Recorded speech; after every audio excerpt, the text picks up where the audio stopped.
The night was quiet in New York City, but my heart wasn't. I still remember the first time I heard her voice. Not her face, because she couldn't see me, but her voice. And that voice changed my life forever. Her name was Emily Carter. And this is the story of how a blind girl stole my heart. Before I take you deep into this unforgettable journey, let me ask you something. Where in the world are you watching this story from right now? Drop it in the comments below. And if you believe in true love, the kind that fights against all odds, then make sure to like this video, share it with your friends, and subscribe to Promise Love Stories so you never miss these heart-touching tales. Because this one, you're not going to forget it. It all started on a rainy evening at a local bookstore cafe in Brooklyn. I was there, scrolling through shelves, half distracted by my phone, when I noticed her. She stood there in silence, fingers gently moving across the spines of books, as though reading them with touch. A white cane rested against her arm.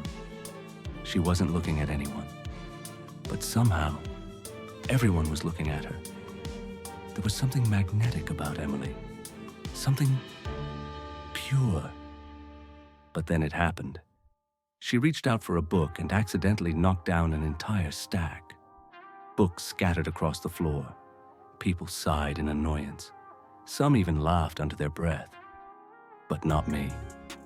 I rushed over, kneeling beside her.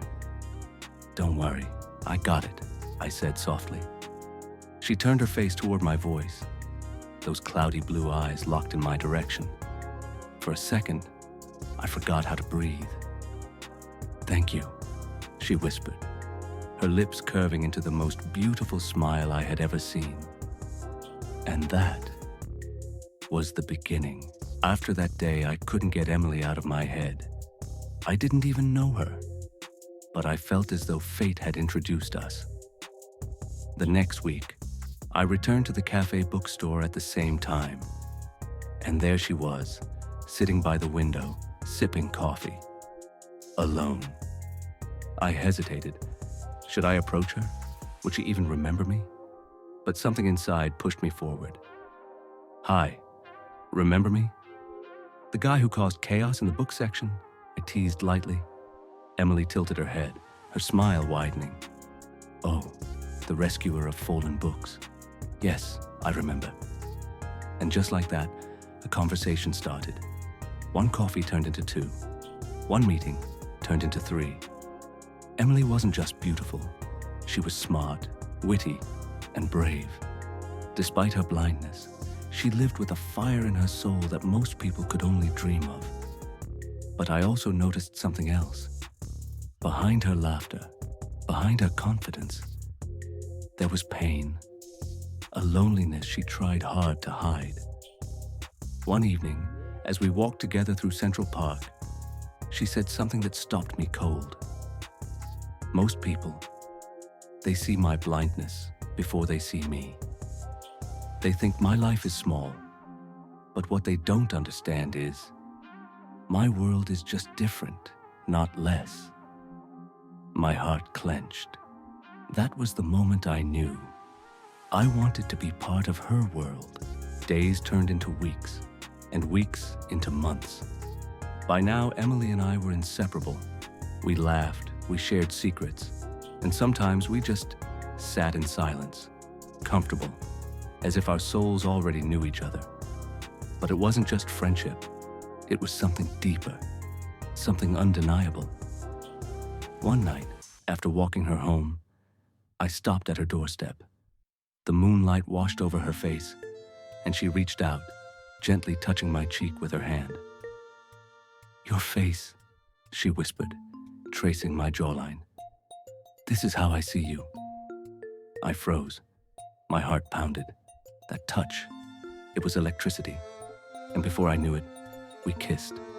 A kiss that wasn't rushed, wasn't desperate. It was soft, slow, and filled with a promise neither of us dared to speak yet. I knew then, Emily wasn't just someone I liked. She was someone I was falling in love with. But life never lets love come easy. As perfect as things felt, I started noticing strange patterns. Emily received anonymous phone calls, silent ones.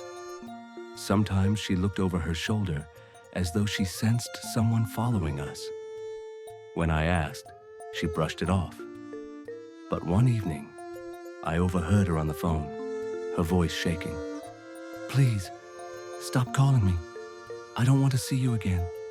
The next day, she acted like nothing happened, but I couldn't let it go. Finally, I confronted her. "Emily, who is it? What's going on?" She sighed, her shoulders trembling. "It's my past," she whispered. "The reason I left Boston and came here." I thought I escaped him, but I was wrong. Her ex, a man who couldn't accept that she had moved on, a man who saw her blindness as weakness and tried to control her. Rage boiled inside me. No one would hurt Emily, not while I was around. But little did I know, this was only the beginning of the storm. The weeks that followed were like walking on a thin line between paradise and danger. Emily and I grew closer than ever. We'd spend long evenings at the cafe, or sometimes I'd take her to places she had never been. I described the world to her, the lights of Times Square, the shimmer of Brooklyn Bridge at night, the waves crashing at Coney Island. But even while laughing together, even while holding her hand, I could feel it. Fear, like an invisible shadow following her. One night, we were at her apartment. I was making pasta while she sat on the counter, listening to the sound of sizzling garlic. She loved how I described everything in detail. The sauce is turning golden, the cheese melting slowly. She smiled and said, "You know, sometimes I forget I can't see, because you make me feel like I can." I froze for a second, her words sinking deep into me. "Emily," I whispered, walking closer, "if I could, I'd give you my eyes. I'd trade them in a heartbeat, just to let you see the world the way I see you." Her lips trembled, her eyes wet. She reached for me, pulling me into her arms. "You already let me see," she whispered, voice breaking. "You show me love. And that's more than sight could ever give me." I kissed her forehead. For a moment, the world felt safe. But then, a loud knock on the door shattered it all. Emily stiffened, clutching my arm. I walked to the door cautiously. "Who is it?"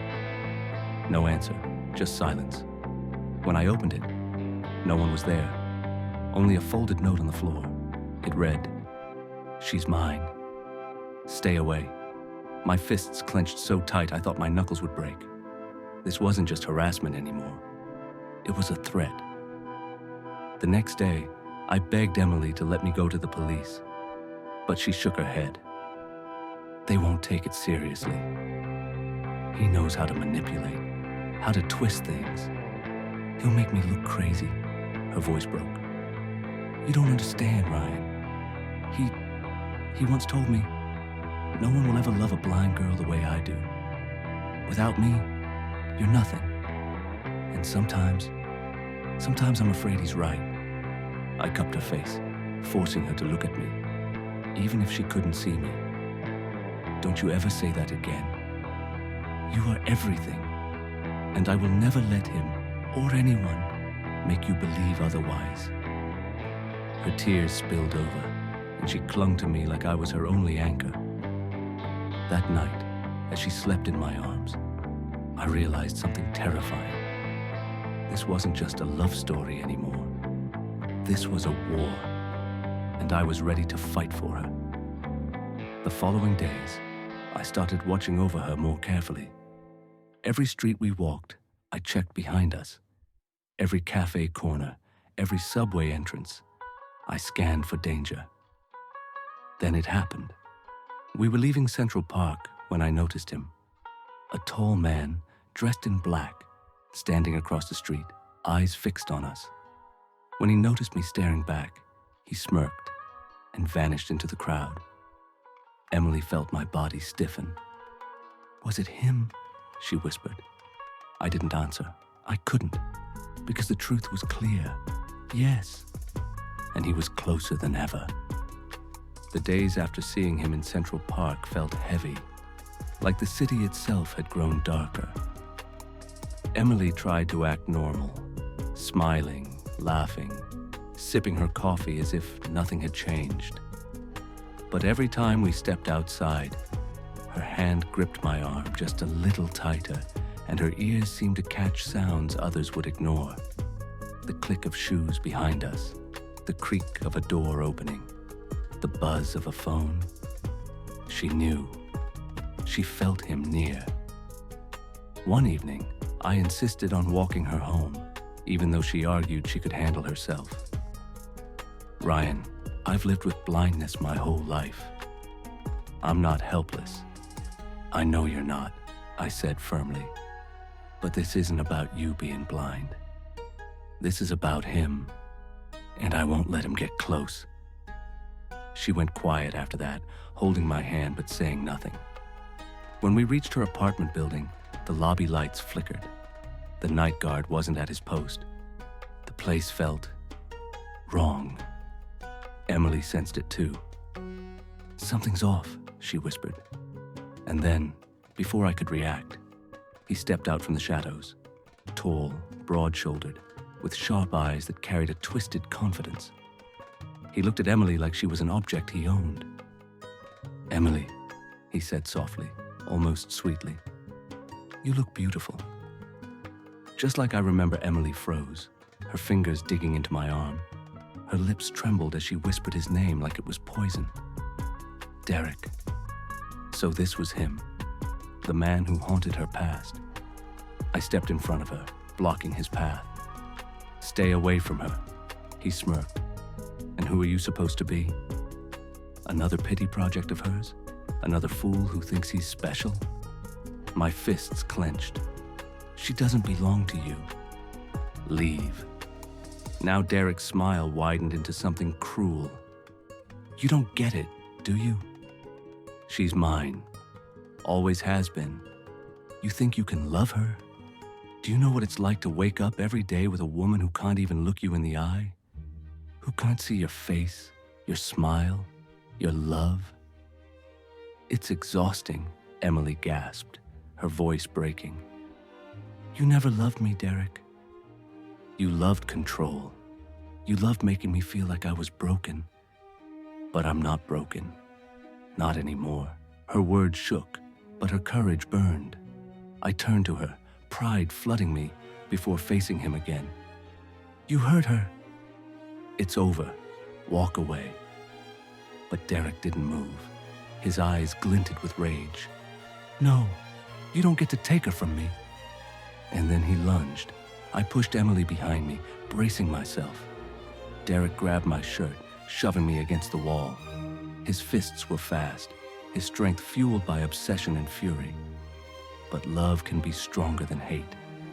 I fought back, every punch not just for me, but for Emily, for every tear he had caused her, for every night she had cried alone, believing no one could love her. The fight was brutal, raw. The sound of fists, grunts, and Emily's terrified cries echoed in the empty lobby. At one point, Derek shoved me hard, my back slamming into the glass door. It cracked under the force. Emily screamed, "Stop it! Please!" Derek laughed, blood dripping from his lip. "You see, Emily? He can't protect you. No one can." That was it. With a surge of rage, I swung, landing a blow so strong Derek staggered and crashed against the reception desk. I grabbed Emily's hand, pulling her close. "It's over. I promise. He won't hurt you again." But deep down, I knew it wasn't true. Because men like Derek didn't just disappear. Later that night, after police finally took him away on charges of assault and harassment, Emily sat on her couch, shaking. Her hands trembled as she whispered, What if he comes back? Ryan, what if he never stops? I knelt in front of her, holding her face gently. Emily, look at me. Her eyes, though clouded, turned toward me. You are not alone. I will fight for you every day, every hour, every second if I have to. Because you're worth it. You're worth everything. Tears spilled down her cheeks. She leaned forward, resting her forehead against mine. I don't deserve you. Yes, you do, I said firmly. And I'll spend the rest of my life proving it to you. Her lips met mine in a desperate kiss, one filled with fear, love, and an unspoken promise. That night, holding her in my arms, I realized something. I wasn't just protecting her anymore. I was in love with her, and I would do anything to keep her safe. The fight, the police, the chaos. It all felt like a storm. But after Derek was taken away, there was silence.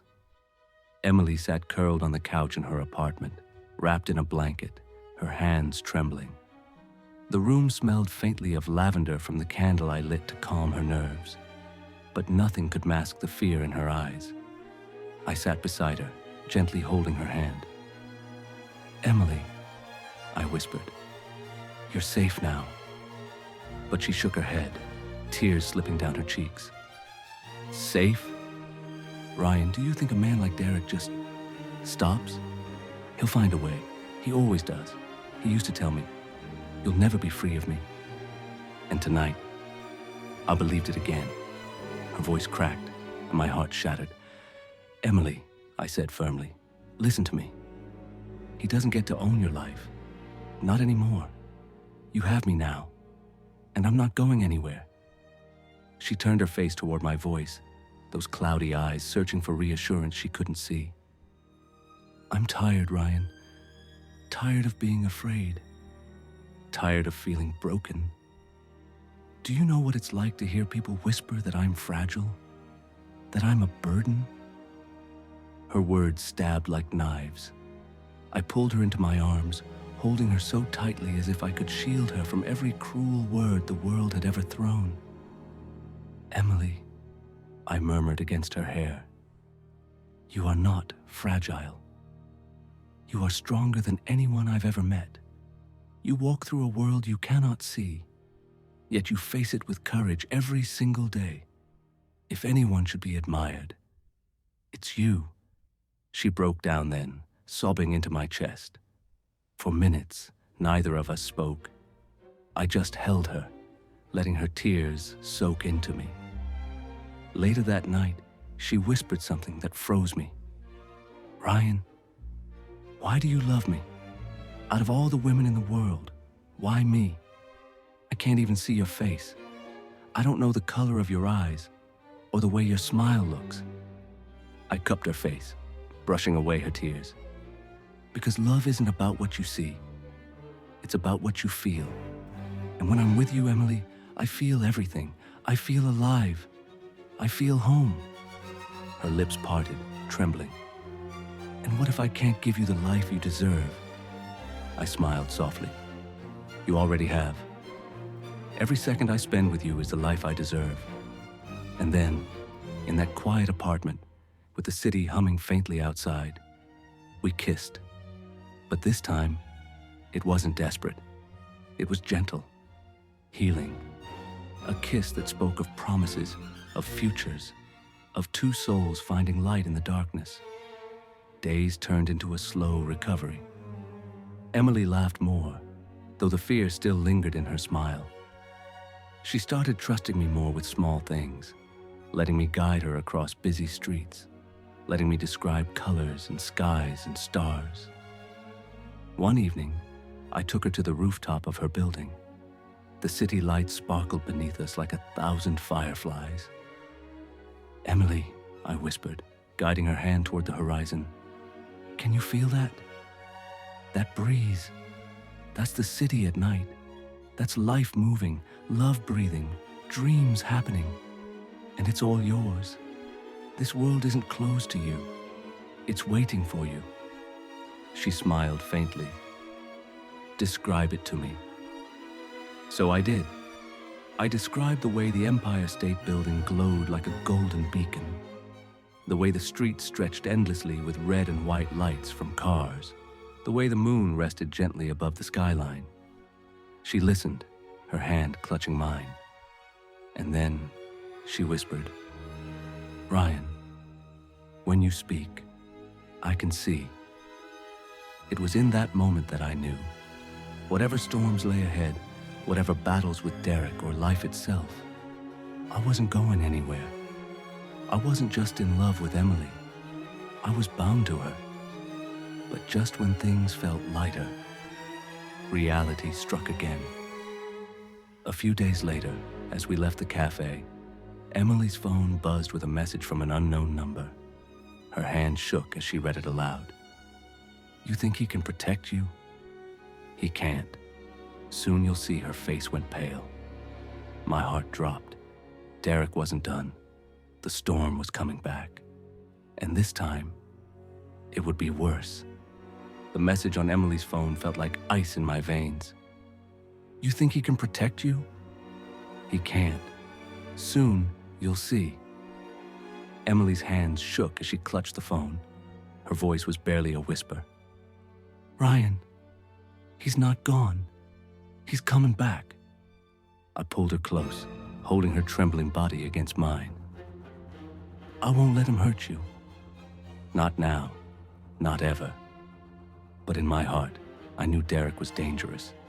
A man like him wouldn't stop until he had broken her spirit completely. That night, I barely slept. I kept replaying every word, every threat, every memory of his cruel smirk. I had to do something, anything, before he struck again. The next day, I contacted the police, begging them to tighten restrictions. They assured me Derek was being monitored after his release. But deep down, I didn't believe them. The system had failed Emily before, so I made a decision. I would be her shield, no matter the cost. It was 2 nights later when it happened. Emily and I were walking home from the cafe, laughing softly, when I felt it. That same cold presence behind us.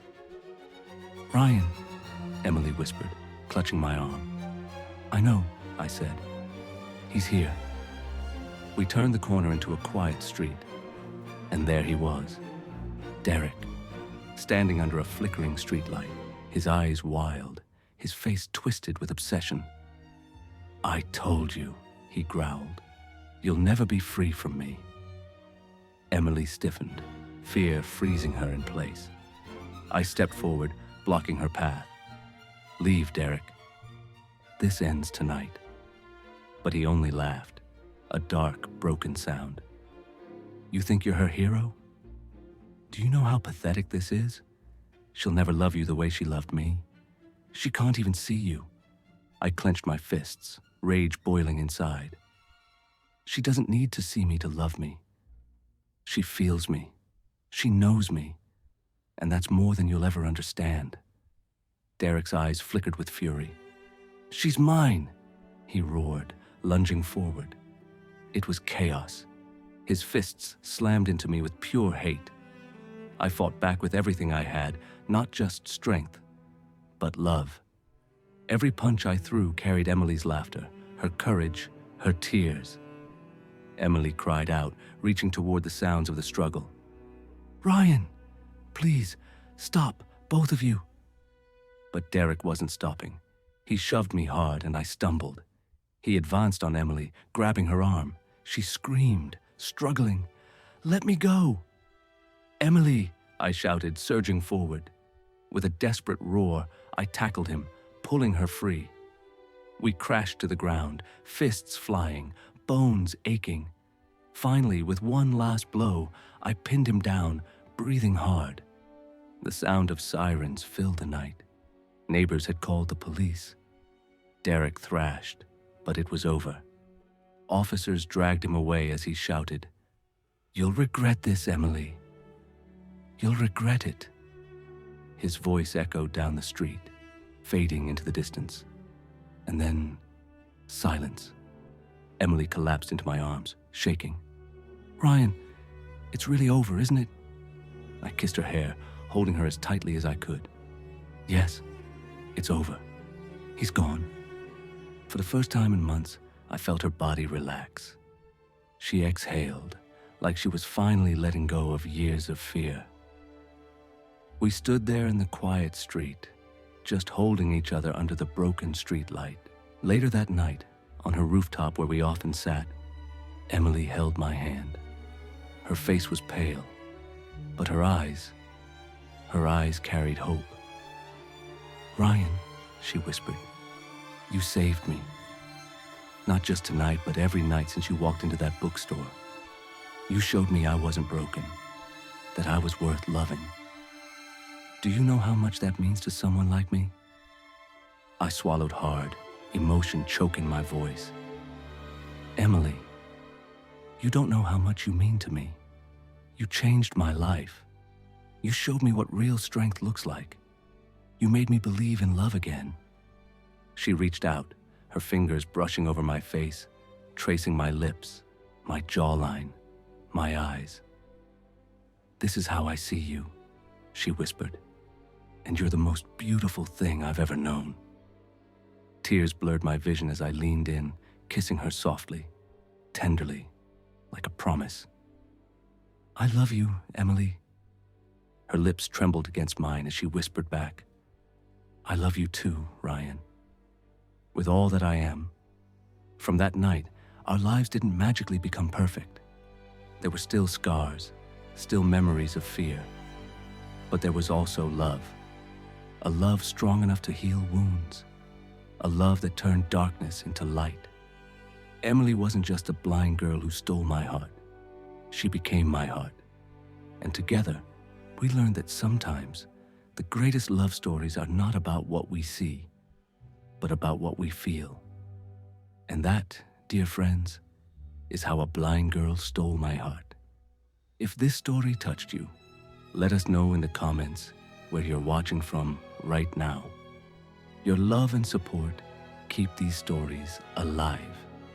Don't forget to like this video, share it with your friends, and subscribe to Promise Love Stories so you never miss the next heart-touching tale. Because love, real love, is worth fighting for.